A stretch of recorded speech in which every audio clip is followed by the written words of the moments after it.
Hey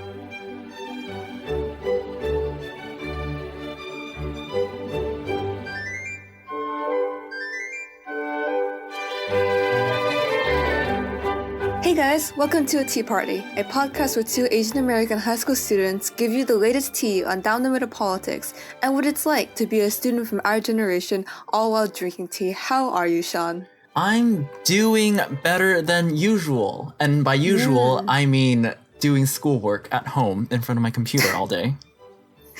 Are you just not doing schoolwork anymore? As far as I know, school is still happening. No, it's a weekend. Ah, yeah, I forgot it's a weekend. Okay, well, I've been catching up on stuff, so unfortunately I have been doing classwork, but as for tea, what are you drinking right now, Sean? Oh, I'm glad you asked. I took inspiration from you. And me? Yes, and last week when we went to Trader Joe's, we saw this beautiful green tea latte powder. Huh. So it's basically a milk tea that's green tea.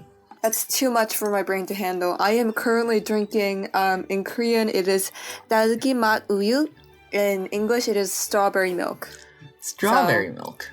Strawberry milk this time. We have three kinds in this house. We have melon, strawberry, and banana. Banana is hugely popular in Korea, so I would recommend that one. But my favorite is melon. Oh, melons sound good. It's almost going into the summer now, so I want summer fruits. Yeah. Let's talk about our tea for this week. And not like the physical tea, the news. So this news is particularly personal because it has happened to me fairly recently, and that's why I was inspired to talk about it today. Have you heard of Zoombombing? I can only assume it's like photobombing but Zoom calls. Yes, photobombing captures Zoombombing quite well, except for the malicious? Malicious intent. The malicious intent. Yes. So, I'm sure you've heard of YAB. Yes, Youth Advisory Board. Sean is part of the Youth Advisory Board over here in Issaquah. With our community center shut down in Issaquah, we had to transition our meetings to doing Zoom meetings. Mm-hmm. And fortunately, one of our members have premium Zoom, so she paid for it. Oh, then you don't have like the 30-minute limit on calls, I think? Is it 30-minute? I think it's 40. But yeah, no limit, which means that we can conduct our usual 90-minute meetings. But the unthinkable happened. It's not really unthinkable. It's been happening a lot, but continue. I know. So here is why Zoom bombing is such a big problem. So after personally experiencing it, if you remember last time we talked with Shaninda, she said Zoom was pretty good. After personally experiencing it, the problem presented itself in such a unique way that I don't think we can really fix this problem necessarily. And here's why. So we were starting our meeting, right? And we were admitting people as like part of the board. We have to admit all of our like youth advisory board. So we have a roster of names. So of course we didn't admit like those. Yeah, just random Bob Miller, something like that. Sorry if your name is Bob Miller. Apple Joe or something. Joe Apple. I don't know. The generic names. All the generic names. So we admitted all of them. And then we were also getting greeted by someone from the census just to check in on how Issaquah is doing. Okay. With the census. But as she started her presentation, and this is someone who we've never met before, of course. Yeah. And she was here from the city. She was like an official. Yeah. Someone unmuted their mic and in a British accent and sounding like a 9-year-old. Okay. Started shouting very lewd comments. Oh God. Can you remind me, Sean, how young are these Issaquah Youth Advisory Board members? So we are ranging from middle school to high school, and our youngest middle schooler is in 6th grade. Oh. And of course, high school. That hurts a little. Yeah. Yeah, so this 9-year-old just started talking, and we didn't know what was happening. Yeah. And then he uncovered his camera. Oh, no. And yes, of course, all sorts of profanities and a very disruptive mood. That's wild. Right. And we were all horrified.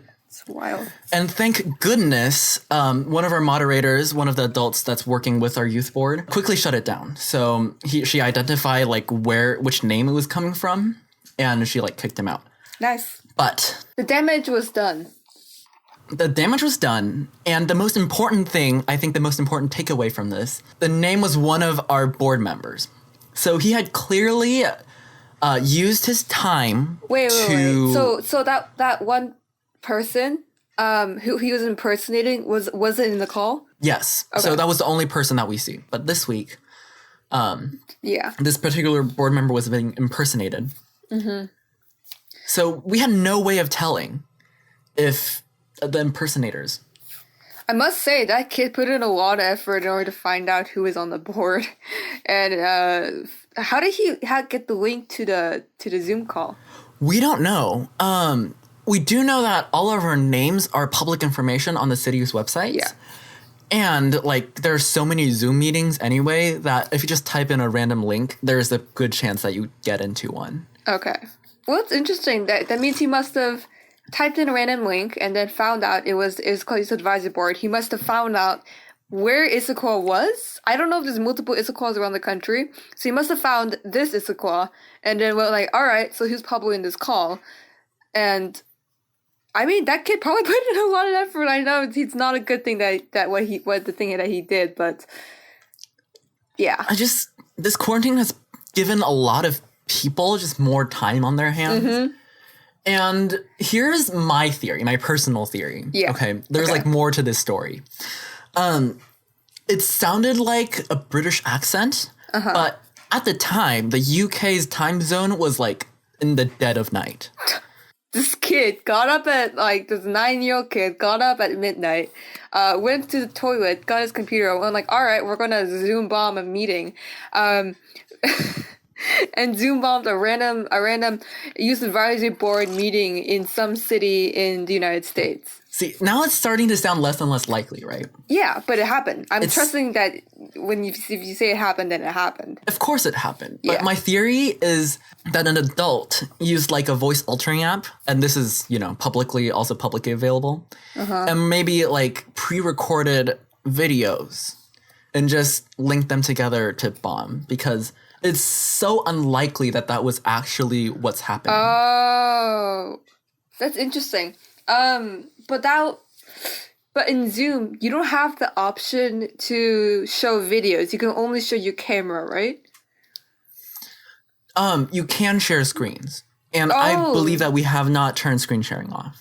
Oh. For the presenter. So that troll screen shared a video of a kid shitting and shouting profanities on a toilet. Supposedly. I didn't see the footage. I heard the audio. So I'm not sure if that was actually screen shared. And of course, the recording of the meeting was deleted before we can report it to Zoom.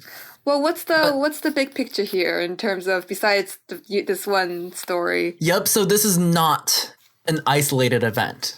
Yeah. So like we've said before, Zoom has been trying so hard to stop these Zoom bombings, and they've only gotten worse. So there's going to be some NPR links in the show notes for you to check out.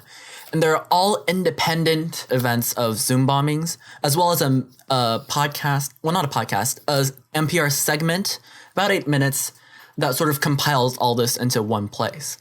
But basically, Zoom has been implementing safety features, which are some things like passwords, or even letting the hosts control a lot of things. Yeah. But as clearly seen in this event, that these safety features are not helpful. Because first of all, the passwords only work if you type in the Zoom meeting code and not when you're typing a hyperlink. Okay. And second of all, this person impersonated us.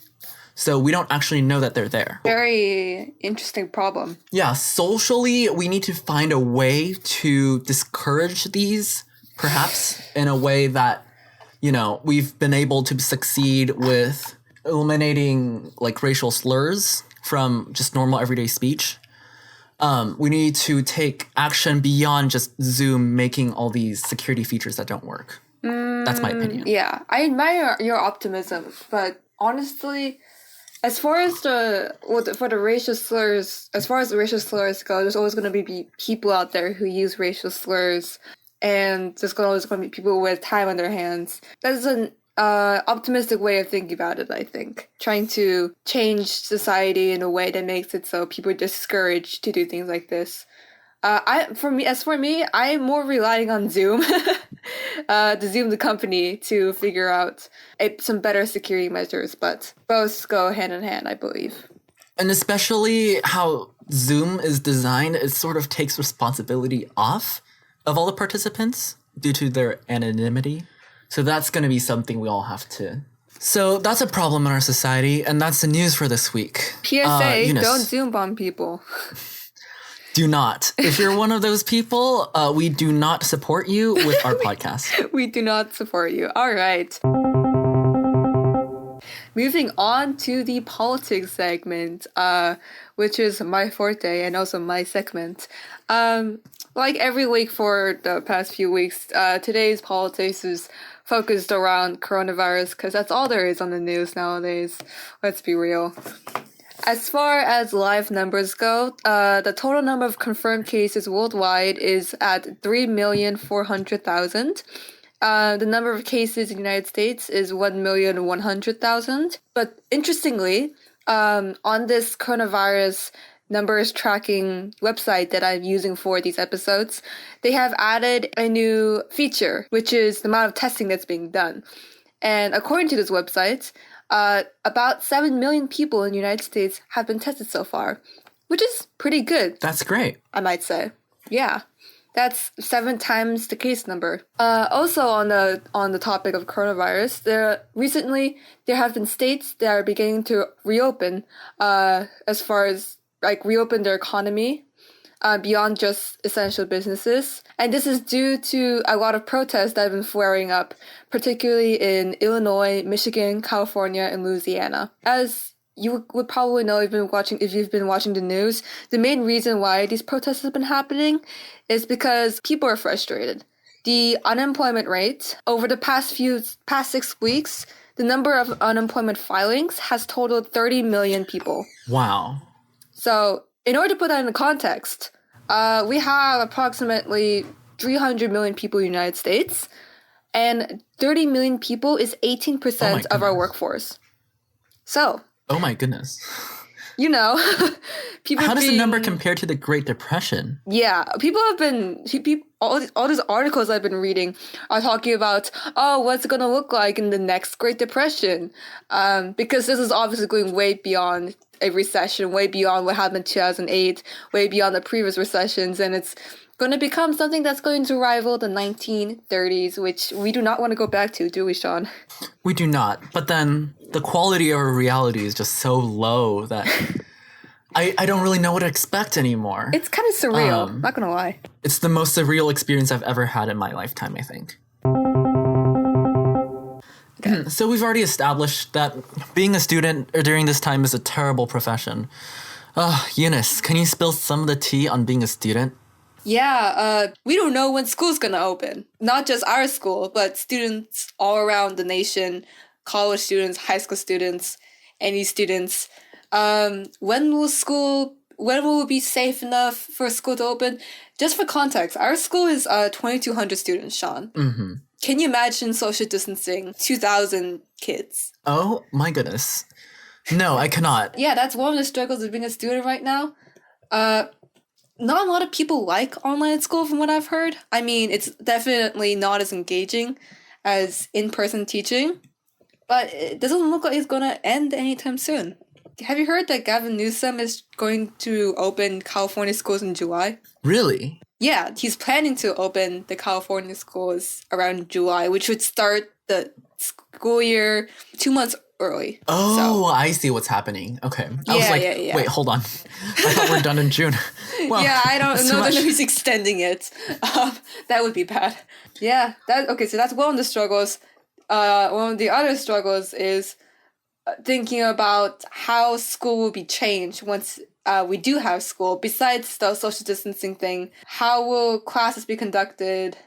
Yeah, do you think the teachers would cram our curriculum or would they just give up? I don't know, man. It's like you have either you try to fulfill all the graduation requirements, do all the things you're supposed to do by the deadline, or you go like, all right, the governor will forgive us if the students don't know as much as they're supposed to know because we're all busy living in a pandemic. Yes, living. That does not accurately describe what we're experiencing right now. Oh, life is suffering. That's the most Gen Z thing I've ever said. Life is suffering. Anyways, continue. Now, the quality and quantity of our learning is just how much we're not doing. That's $1 million question. We're moving on to the random segment. No, the random shenanigans segment. I'm going to keep saying random segment, and you are not going to be able to stop me. So, my random thoughts for this week. First of all, I know you've been to Disneyland, and I know I have been to Disneyland, yes. Yes, and I know that I've been to Disneyland. We've both been to Disneyland. Yeah, yes. That's a bit of a mind twister there. But I was just looking at the stuffed Groot that I bought at Disneyland a couple days ago. Stuffed Groot? Yeah. Yeah. I found it, and originally I thought it was a ginger. You thought it was a what? A ginger, like a stick of ginger. A piece of ginger? Yeah. I've never... Wait. Oh my god, go search it up. If you look at it without its face, right, and you just, see it after not looking at it for so long, it just looks like a piece of ginger. Wait, ginger is a root. You thought Groot was a root? Well, I mean, what else is he supposed to be? Well, he's a tree. He's a stick. I don't know. Roots are still wood, right? He just looks like... Oh, wait, they're not wood. Yeah, they are. I'm having a moment. Are roots wood? That's the question for this podcast. Are roots made of wood? The ultimate question. Yes, they are. Wood is a porous and fibrous structural tissue found in the stems and roots of trees and other woody plants. I give up on everything. Oh my god. This is me every week. Wait, does that mean day. when we eat ginger as Asians, we're eating wood? Oh my god.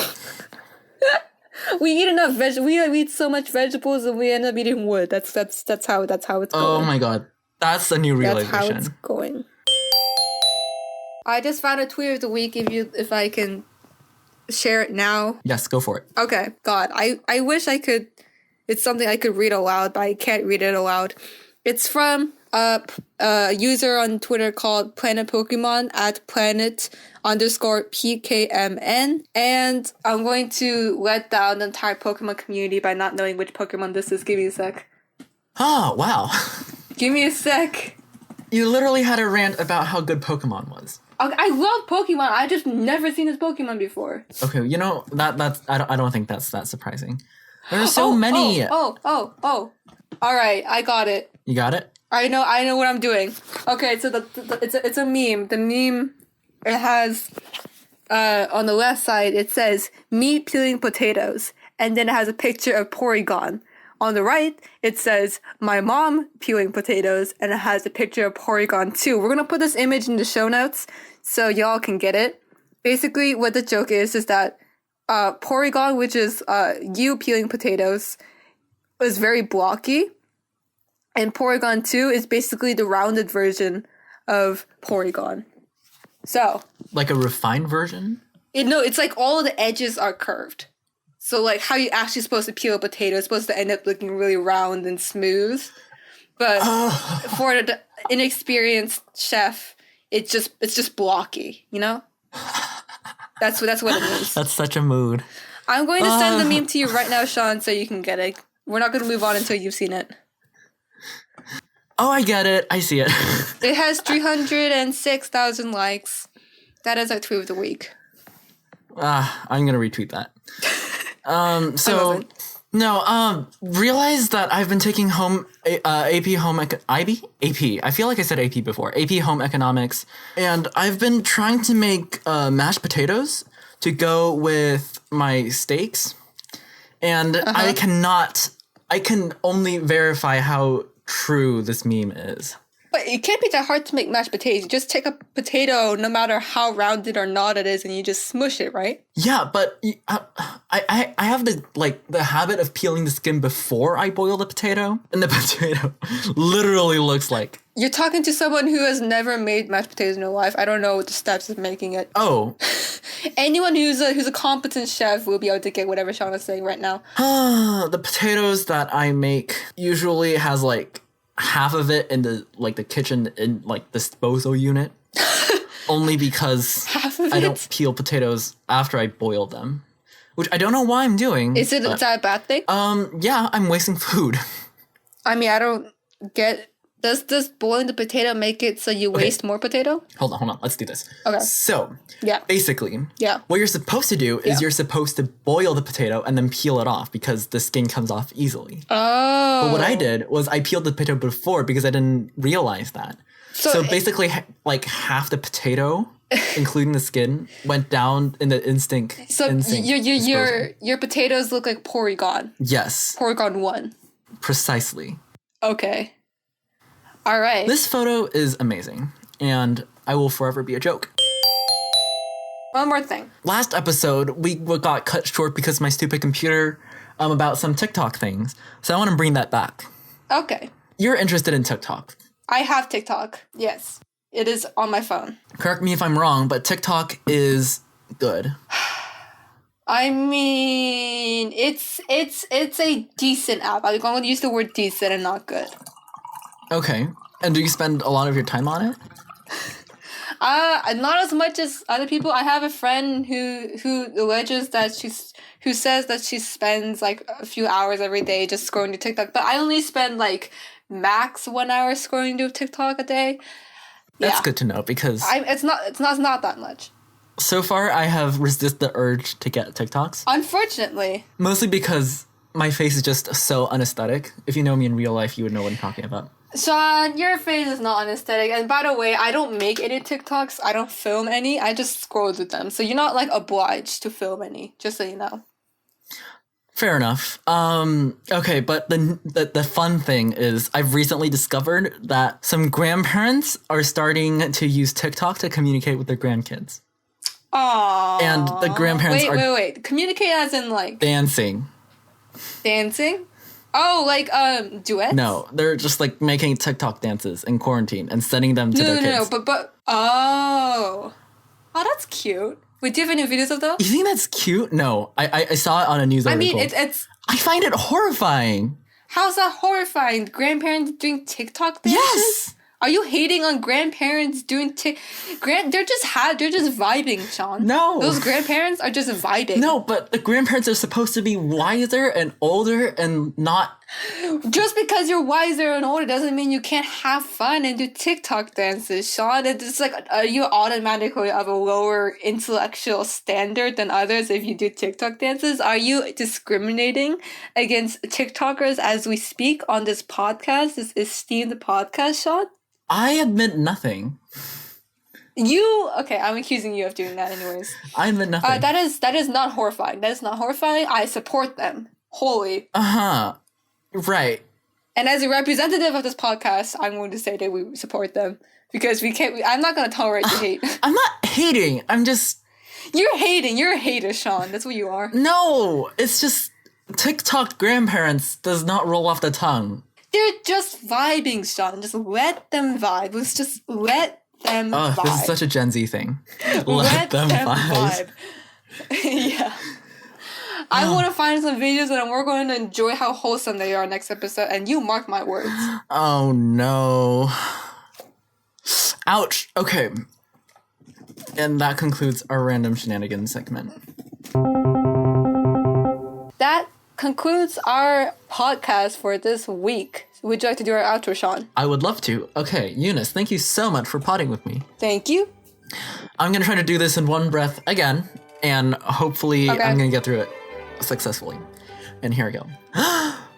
This podcast was edited by Sean and produced by Eunice and Sean. The graphic design work for the episode artwork is done by Eunice, and the podcast is hosted on Anchor.fm. The music you're hearing right now and at the beginning of the podcast is by Mozart for his opera, The Magic Flute. You can email us at atpartypodcast@gmail.com and follow our social media at atpartypodcast. On Instagram. That was pretty good. I'm pretty sure that was a whole breath. I was running out of breath. I'm like, yeah. Never mind. To conclude the outro, like the brothers Green always say, Don't forget to be awesome.